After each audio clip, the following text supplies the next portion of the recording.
If you want to quickly flip or mirror a layer in Photoshop, this tutorial is going to show you the easiest way to do it in just a few clicks. Whether you want to mirror an object from left to right or flip it upside down, Photoshop has a simple built-in transform option that makes the process fast and beginner-friendly. This is especially useful for photo editing, graphic design, compositing, and creating symmetrical layouts. And if this video helps you out, make sure to hit like and subscribe for more quick Photoshop tutorials. Alright, let's jump in. First, open your project in Photoshop and look over to the Layers panel. This is where all of your image layers, text layers, shapes, and adjustments are listed. Click on the specific layer you want to mirror. It's very important to make sure the correct layer is selected before doing anything else, because Photoshop will only apply the flip action to the active layer. If you have multiple layers and you want to flip just one element, selecting the right layer first saves you from accidentally changing the whole design.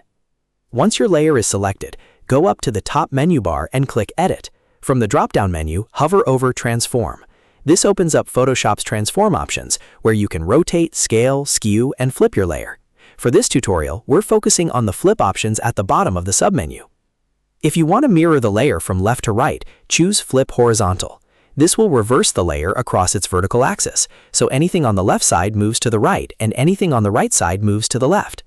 This is the option you'll use if you want to create a mirror effect, duplicate a pose, reverse an object, or make a design element face the opposite direction. If you want to flip the layer upside down instead, choose Flip Vertical.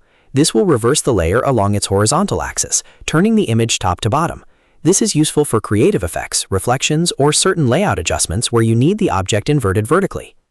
After you click the option you want, Photoshop will instantly apply the change to that layer. You can now move the layer if needed, resize it, or continue editing your design. If the result doesn't look right, you can always press Ctrl+Z on Windows or Command+Z on Mac to undo and try again. And that's really all there is to it. To recap, select the layer in the Layers panel, go to Edit, open Transform, and then choose either Flip Horizontal or Flip Vertical depending on the direction you need. It's a simple tool, but it can save you a lot of time when you're working on Photoshop projects. If this tutorial helped you, please give it a thumbs up and subscribe to the channel for more Photoshop tips, tricks, and beginner-friendly tutorials. Thanks for watching, and I'll see you in the next one.